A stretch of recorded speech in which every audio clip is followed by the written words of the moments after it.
commission, au moins j'irai dans le ciel de Branham. Mais pose-toi la question, est-ce que tu iras pas mon frère, tu iras pas ma Bien. soeur. Nous voici encore une fois de plus au rendez-vous. Comme nous l'avons, vous avez déjà l'habitude de suivre cette émission. Vous connaîtrez la vérité vous affranchira. Une émission du Branham Tabernacle de Lubumbashi qui vous est présentée par son pasteur, le pasteur Daniel Madimba. Une émission qui est présentée chaque jeudi à partir de 16h, heure de Lubumbashi, où nous sommes en train de parler du message de William Marion Branham pour faire sortir les gens de l'ignorance. Voilà, aujourd'hui encore, nous nous retrouvons dans cette émission pour continuer à parler du grand sujet sur lequel nous sommes en train de parler, montrant pourquoi nous adorons William Marion Branham. Nous vous saluons, vous tous qui nous suivez en ce net moment. Nous croyons que vous êtes déjà branchés parce que vous êtes déjà habitués à votre émission. Votre humble serviteur Daniel Madimba est à la présentation où vraiment soyez déjà connectés. Suivez-nous avec beaucoup d'attention. Parce qu'aujourd'hui, je voudrais encore ajouter quelque chose qui aiderait vraiment beaucoup, qui vous aiderait donc à comprendre la révélation que nous avons reçue, pour que vous puissiez comprendre que les choses que nous faisons, nous ne les faisons pas de nous-mêmes, mais nous agissons conformément à la parole, au commandement de Dieu. Nous sommes en train de parler sur ce grand sujet, comme je l'ai dit, une question que nous nous posons et que nous sommes en train de répondre avec les Écritures à l'appui. Pourquoi nous adorons William Marion Branham? Est-il réellement adorable? Nous avons pris des facettes et aujourd'hui nous prenons une autre facette. Le jeudi passé, nous avons parlé sur nous adorons William Marion Branham juste à cause de cette image que vous voyez ici. Là où William Marion Branham a la colonne de feu au-dessus de lui, c'est un grand signe qui nous amène à l'adorer. Et nous avons montré avec William Marion Branham, nous avons lu avec vous. William Branham nous a parlé d'une femme qui était dans la souffrance, qui n'avait même pas mangé, mais qui avait un enfant, un garçon en Inde. On a envoyé une délégation chez elle pour voir qu'est-ce qui s'est passé, pourquoi elle souffrait comme cela. Cette délégation est allée, elle a posé des questions à cette femme. N'as-tu pas des membres de famille qui peuvent t'aider dans la vie? Elle a dit que j'ai un fils qui est en Inde et qui est un homme d'affaires prospère. Mais elle a dit que je ne peux pas déranger mon fils pour lui dire que je n'ai pas à manger. Je ne veux pas le déranger comme cela. Elle a dit que son fils lui envoyait de belles lettres qu'elle n'avait jamais vues et son fils lui envoyait des photos. Ainsi, William Branham dit que on lui a demandé un peu de montrer les photos. Où est-ce qu'elle a trouvé ça? Où est-ce qu'elle a mis ça? Elle a dit qu'elle a mis cela dans la Bible. Elle garde cela dans la Bible. Nous avons lu avec vous, le Seigneur Branham nous a dit, les choses que nous trouvons aujourd'hui, nous les trouvons dans la Bible. C'est pourquoi il a dit que sa photo, ses photos à lui ne sont pas des photos ordinaires. Et nous savons tous que Jésus n'a pas laissé des photos. Il y a seulement une peinture d'Hoffmann ou de Salman qui sont de psychologues qui ont dessiné, je ne sais pas, quelqu'un de l'an 0 qui est dessiné par quelqu'un de 1800. Je ne sais pas si ce qu'il a dessiné c'est quoi. Mais aujourd'hui, William Branham dit, les photos ne sont pas, ces photos à lui ne sont pas des photos ordinaires. Il nous a dit que cette photo n'est pas une photo ordinaire. Il a dit que ce que vous pouvez voir là, vous pouvez considérer ça, les photos qui nous sont envoyées comme un album. Non, ce n'est pas un album, c'est le message. Donc chaque photo de William Marion Branham, c'est le message que Dieu nous a envoyé. Et nous devons comprendre ce que les photos de Branham signifient. C'est pourquoi aujourd'hui, je vais juste reprendre 2 écritures, puis je touche à ce que je vais parler aujourd'hui. Qu'est-ce que ces photos de Branham signifient, cette photo? Je lis dans la prédication Parle à cette montagne, qui est prêchée le 15 décembre 1957. Je lis au paragraphe 36, je vais aller jusqu'à 38. Je commence à 36.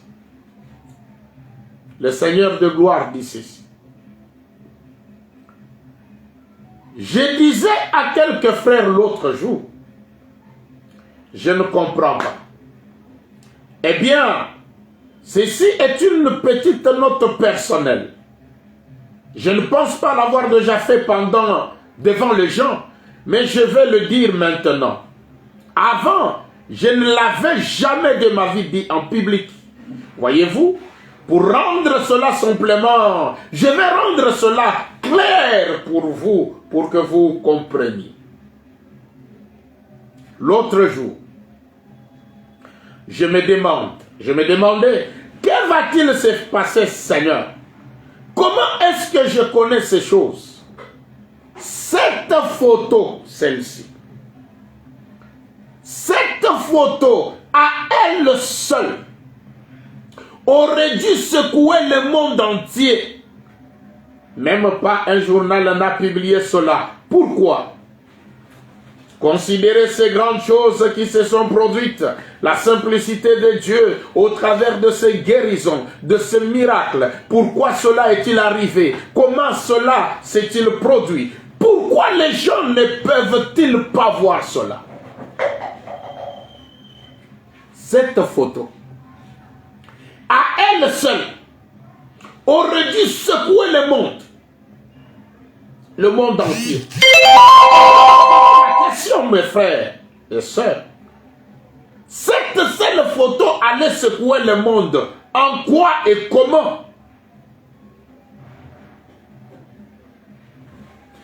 Sans prendre d'autres photos de William Marion Branham, je suis d'abord sur la seule photo. Cette photo où Branham a la colonne de feu au-dessus de lui. Lui-même dit, cette photo à elle seule aurait dû secouer le monde.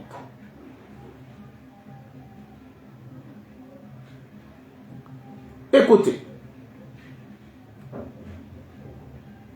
Il dit, pourquoi les gens ne peuvent-ils pas voir cela? Mais les gens voient cette photo. Mais voir là se comprendre. Pourquoi? C'est pour, comme il a dit dans la prédication, le COD volume 1, dans les questions-réponses sur les Hébreux, au paragraphe 615, William Branham dit, pourquoi les gens ne comprennent pas toutes ces choses? Pourquoi ne saisissent-ils pas ces prophéties autres? Pourquoi les gens ne comprennent pas, ne saisissent pas? Parce que Dieu ne permettra pas que les gens comprennent ces choses de son vivant. Mais il a dit, un jour je quitterai le monde. C'est alors qu'ils comprendront cela. Certains parmi vous, jeunes gens, saisiront la chose. Donc nous devons saisir la signification de cette photo ici. Et je continue.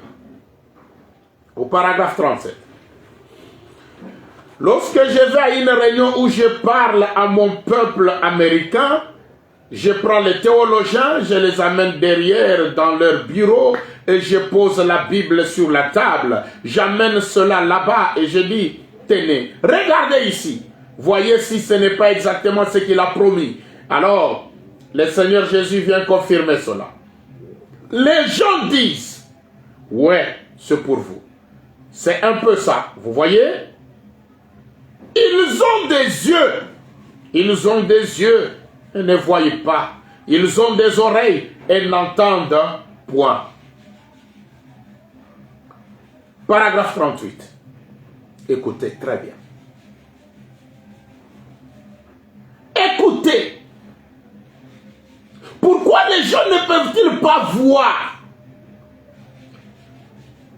Pourquoi les gens ne peuvent-ils pas voir ou comprendre cette photo? Il dit, voici alors ce qui m'est arrivé. Lorsque Georges Gilassi, le chef du FBI, m'a remis cette photo, il a dit, Monsieur Branham, un jour, cette photo sera vendue sur les rayons d'un bazar, mais pas de votre vivant. Cela ne m'a jamais quitté. Pourquoi? J'ai dit, pourquoi donc, monsieur? C'est Branham qui pose la question à Georges Gilassi. Pourquoi tu dis ça?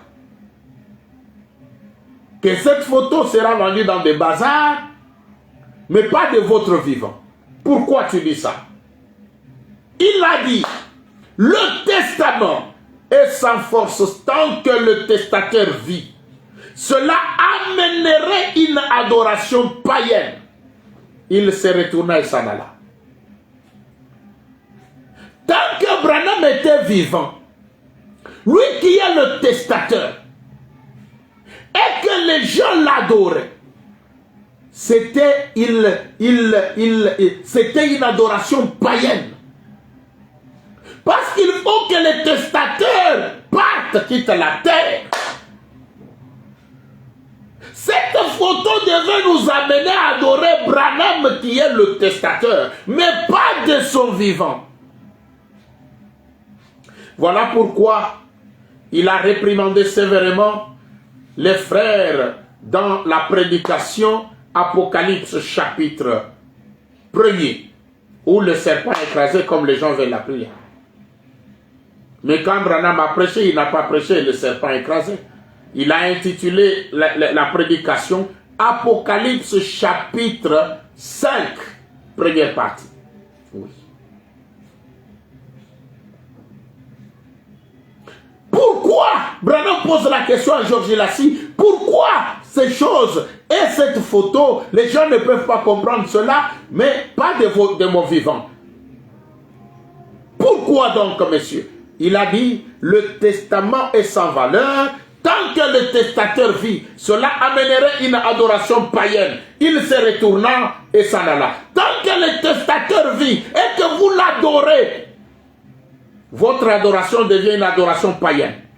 Il est même dit dans Hébreux chapitre 9, au verset 15 et 16, qu'un testament un testament entre en vigueur après la mort du testateur. Je continue la lecture. William Branham dit, quand Georges Gilassi lui a dit ça, il dit, cela ne m'a jamais quitté. Et voici, il y a quelques mois, je faisais une étude, alors voici ce qui m'est arrivé. Écoutez, la justice de Dieu.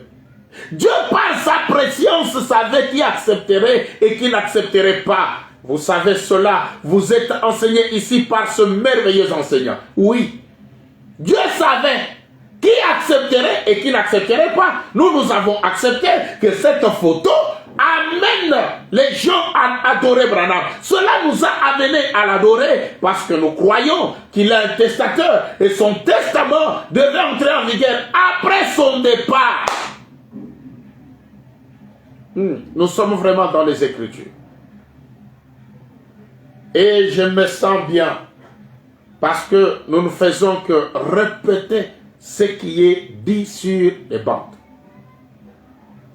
C'est pourquoi nous vous donnons les références, les titres de prédication, les dates et les paragraphes. C'est pour que vous puissiez lire et vérifier cela à la maison. Une deuxième écriture, puis j'avance.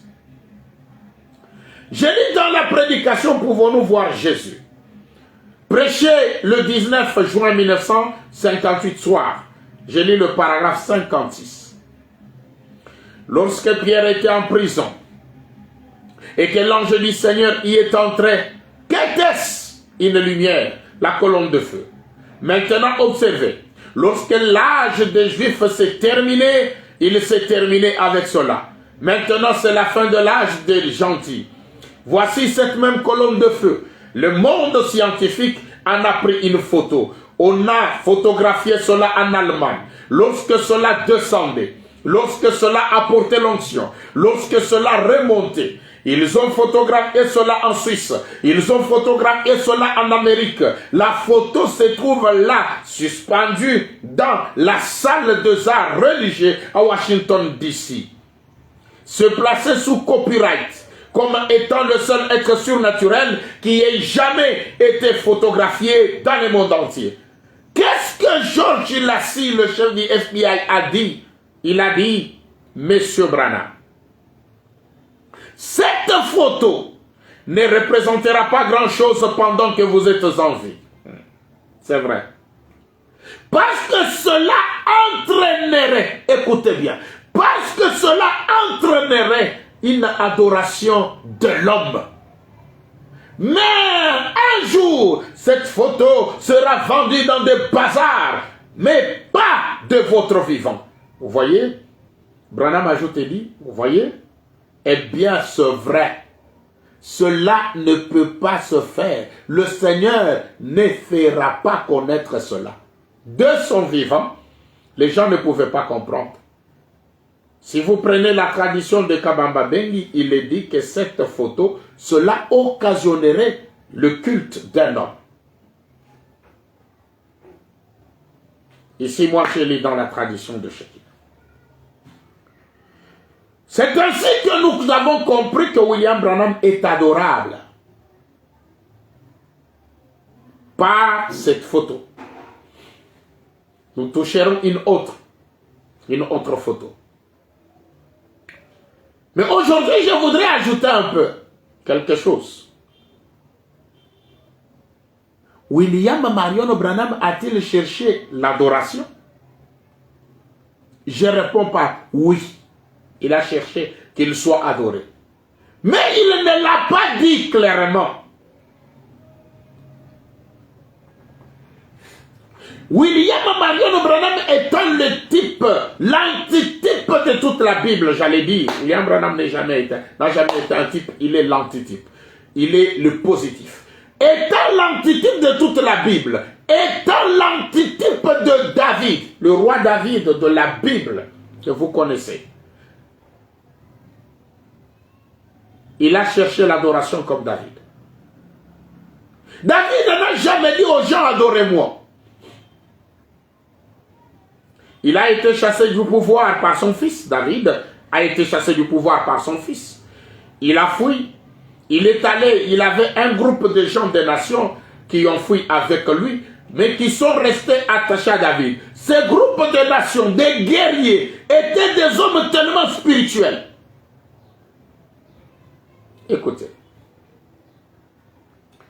je suis dans la prédication intitulée « Il y a ici un homme qui peut allumer la lumière ». Prêché le 29 décembre 1963. Je lis au paragraphe 37. Il est dit ceci. Et pendant ce temps-là, qu'il fuyait son peuple, David donc, il avait pris beaucoup de vaillants hommes de nation. L'un d'eux tua à l'aide d'une lance ou plutôt d'une épée 800 hommes en un seul jour. En un jour et un jour où il neigeait, un autre sauta dans une fosse et tua un lion. Et un jour qu'il récoltait de lentilles, ce sont des haricots, de pois, quelque chose comme ça, et tous les autres s'enfuirent, mais lui resta et tua des hommes jusqu'à ce que son bras était fatigué. Ils ont aussi tué des géants, les frères de Goliath. Ces hommes, c'étaient des vaillants hommes qui s'étaient attachés à David, car ils savaient que celui-ci allait accéder au trône. Ils savaient que, quoi qu'on dise, Dieu avait oint David. Ils le savaient. C'était des hommes de nation. Peu importe combien David était rejeté, ils savaient malgré tout qu'il allait accéder au trône. Et un jour, il y a ces gens des nations, qui étaient des guerriers, savaient que David allait accéder au trône. Un jour. bien qu'il était rejeté par ses frères, mais eux avaient foi en lui. William Branham dit ceci.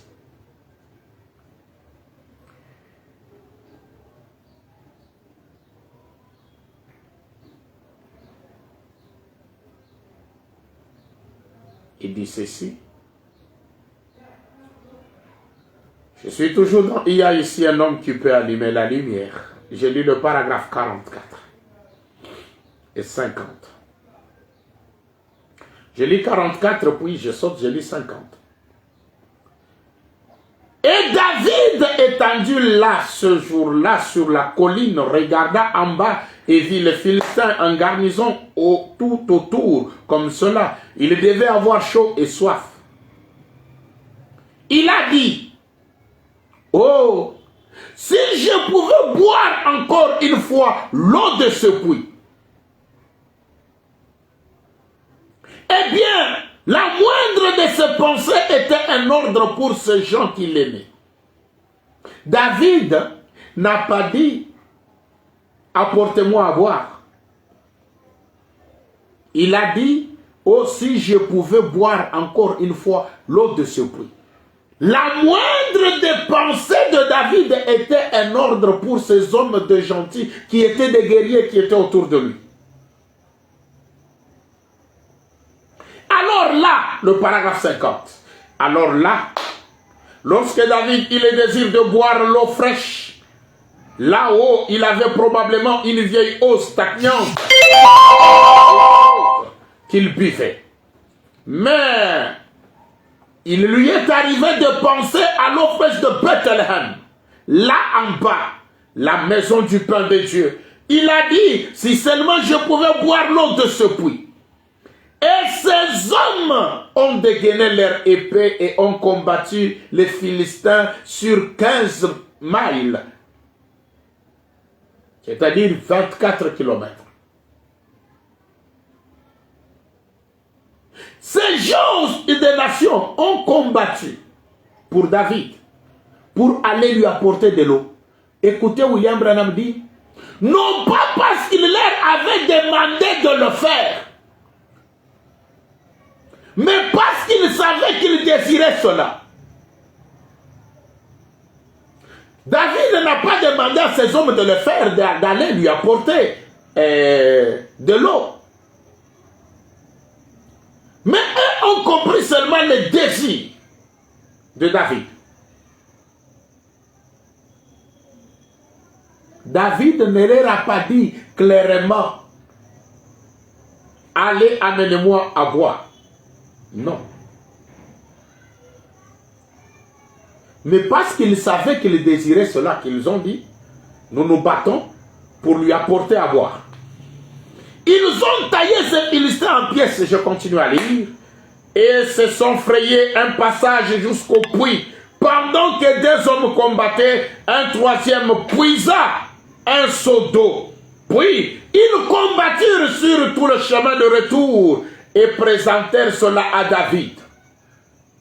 Vous parlez? Vaillant. C'est ils ont combattu sur 24 kilomètres pour apporter de l'eau à boire à David. L'eau. Mais nous allons chercher qu'a représenté cette eau que David désirait, mais il n'a pas demandé ça clairement à ces gens qui étaient autour de lui. L'eau que David cherchait. Attendez un peu. Je lis d'abord dans Pourquoi la petite Bethléem, prêché le 14 décembre 1963. Je lis le paragraphe 171. Je lis dans Pourquoi la petite Bethléem, prêché le 14 décembre 1963, au paragraphe 171. C'est pour David que ces hommes ont combattu. C'est pour David qu'ils ont mis leur vie en péril. Et ces très puissants guerriers, sans crainte, se sont frayés une voie là Parce que c'était le désir de David. C'était son désir de boire de l'eau de ce puits-là. Un désir qu'il n'a pas exprimé clairement. Mais eux ont saisi. Ils ont dit, nous allons combattre.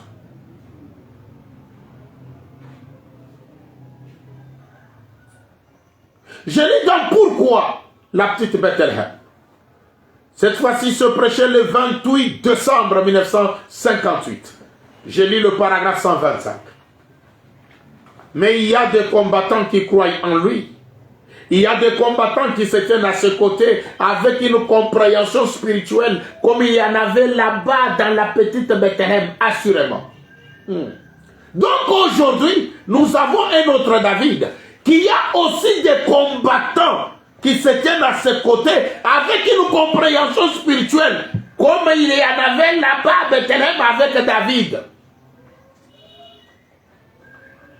Donc, qui comprennent que le moindre désir de David, c'est un ordre. Nous devons nous battre pour lui apporter l'eau qu'il désire. Mais que signifie cette eau que David désirait? Je lis dans la prédication, il y a ici un homme qui peut allumer la lumière. Il y a ici un homme qui peut allumer la lumière. Je dis que ce prêché le 29 décembre 1963. Je vais lire au paragraphe 53. Écoutez bien.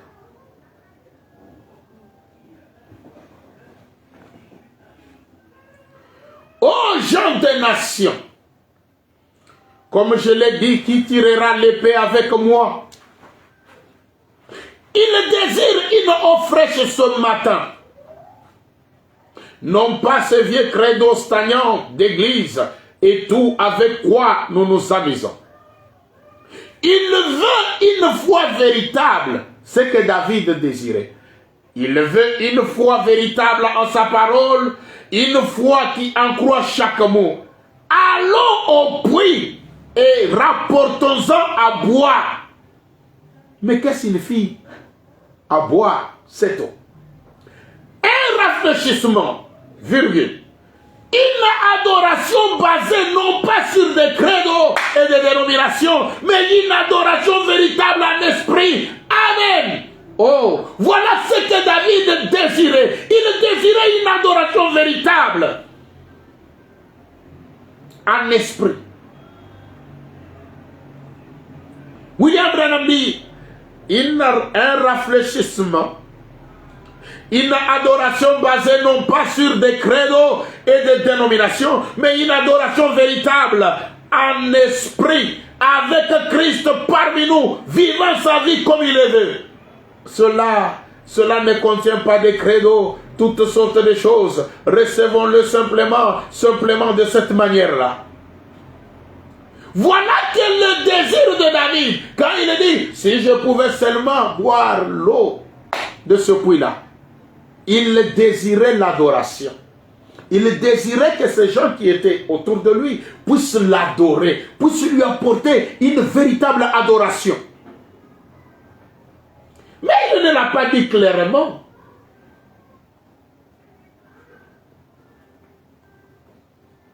Voilà les gens qui ont une compréhension spirituelle doivent comprendre que David veut une adoration. Une adoration véritable. Oh non, ces gens-là adorent Branham parce qu'ils adorent Branham, ce sont des païens. Non, non, l'adoration que nous apportons à Branham, c'est une adoration véritable en esprit. Oh, écoutez. Écoutez. William Marion Branham est-il réellement notre David? Est-il réellement David? Je lis dans la parole parlée et la sémence originelle, deuxième partie, au paragraphe 357. Amen.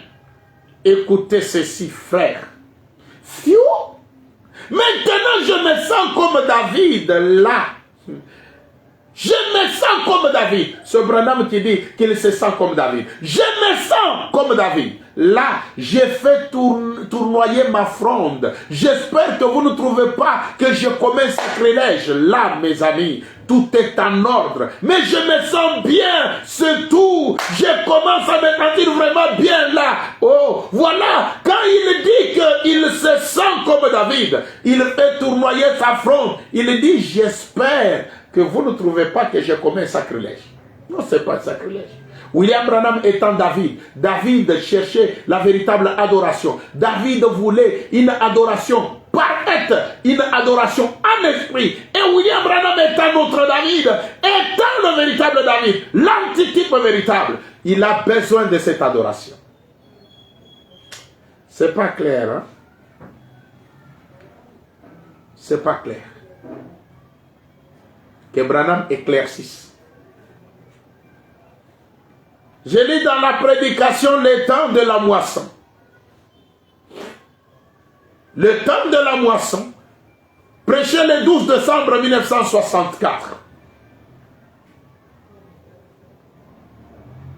Au paragraphe 33 et 34.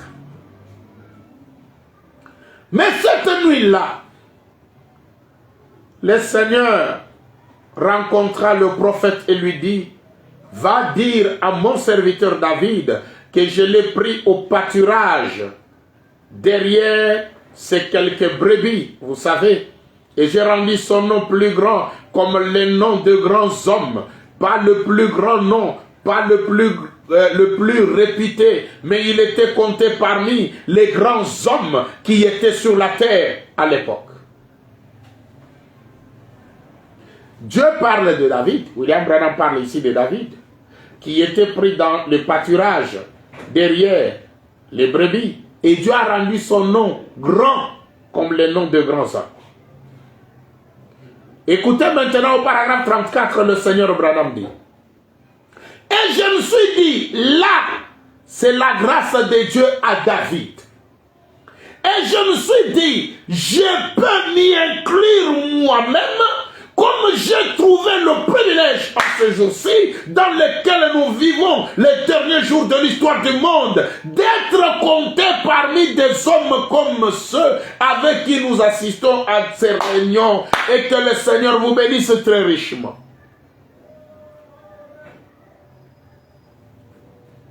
Comme David avait trouvé la grâce devant Dieu, et que Dieu lui a donné un nom comme le nom de grands hommes, William Branham dit, je me suis dit, je peux m'y inclure moi-même, comme j'ai trouvé le privilège en ce jour. Donc lui-même, William Branham, il s'incline. Là où David avait reçu un grand nom, lui-même Branham, il s'incline. Il devient David. David avait besoin d'adoration.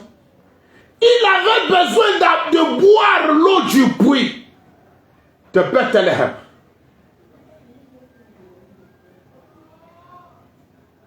Écoutez William à Marion. Écoutez ce qu'il dit.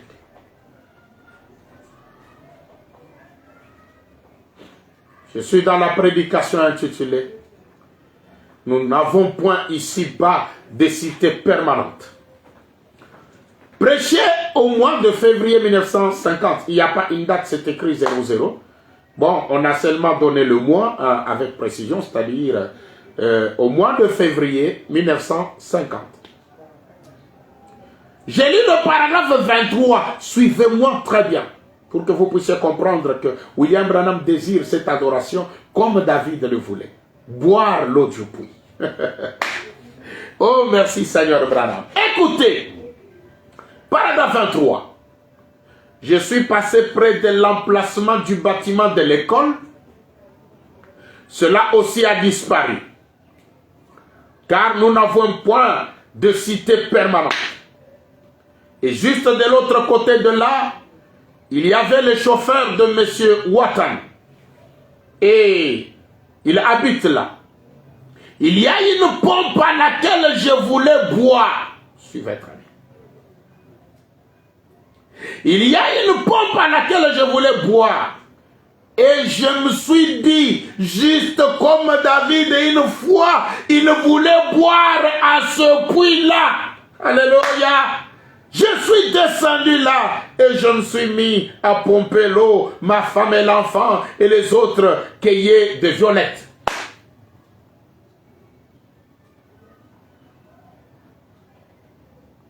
Il y avait une pompe à Jeffersonville à laquelle Branham voulait boire.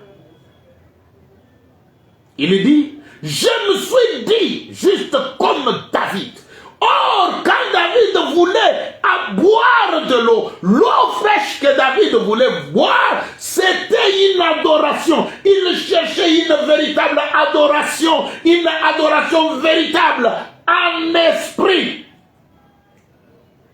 Et quand Branham veut boire de l'eau, à ce puits-là, comme David, oh, David était le type, William Branham est l'antitype, il désirait une adoration véritable. C'est pourquoi nous, les hommes de nation, des vaillants guerriers, nous n'avons pas tenu compte de ce que les gens peuvent dire, des injures qu'ils peuvent proférer contre nous, de menaces. Nous avons pris l'épée combattant pour apporter à William Marion Branham cette adoration parfaite. Oh, vraiment.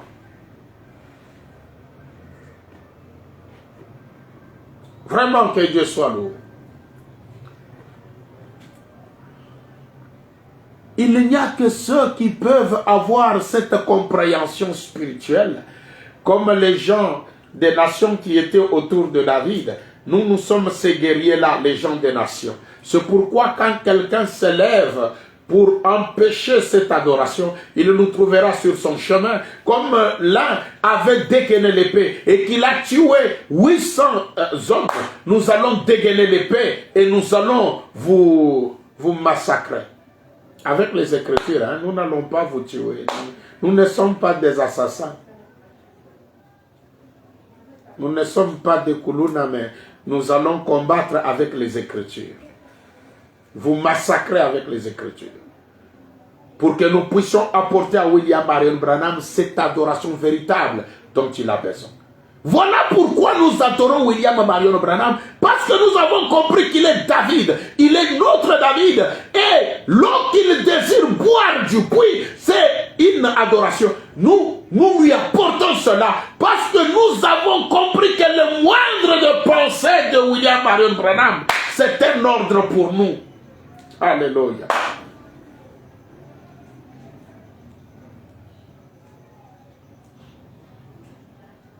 Je lis notre écriture dans la prédication intitulée « Nous avons vu son étoile et nous sommes venus pour l'adorer ». Prêché le 16 décembre 1963. Je lis le paragraphe 164. Oui. Vous les guerriers d'aujourd'hui. Nous ne sommes pas, je ne parle pas des guerriers de David là-bas à Bethléem naturel. Non, je parle des guerriers d'aujourd'hui parce qu'il y a David, un autre David aujourd'hui. Vous les guerriers d'aujourd'hui. Jésus désire un bon verre d'eau fraîche de l'ancienne Pentecôte. Ces stagnantes eaux dénominationnelles le rendent malade. Prenez la parole de Dieu, dégainez-la, frayez-vous un chemin à travers tous ces credos et autres jusqu'à ce que nous puissions atteindre les lieux où nous pouvons lui trouver un verre d'eau fraîche. Une adoration véritable et authentique. Un cœur sincère, là où il peut reprendre vivifier sa parole en ce jour. Il l'aura. Cette adoration véritable et authentique que David a besoin. Branham dit, il nous dit de nous lever et de combattre pour lui apporter un verre d'eau fraîche, qui est une adoration véritable et authentique. Il dit, il l'aura. Toi, tu peux t'interposer pour empêcher qu'il puisse avoir ce verre d'eau qui est une adoration véritable. Non, Branham l'aura et il l'a déjà.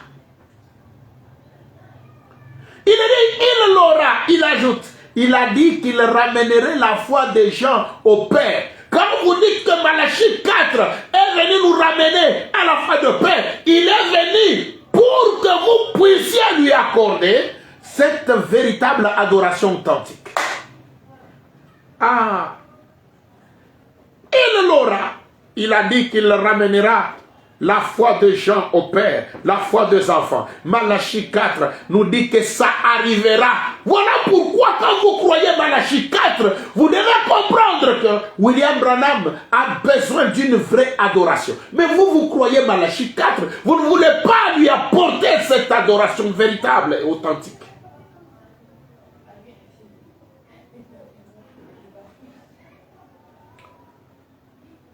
William Branham dit, et ça sera là. Ne vous en faites pas, ça sera bien là. Dieu l'a déjà dit. Et donc, c'est tout. L'horloge continue à faire tic-tac. Absolument. Mais aujourd'hui, nous voyons que c'est grand. Aujourd'hui, que nous voyons...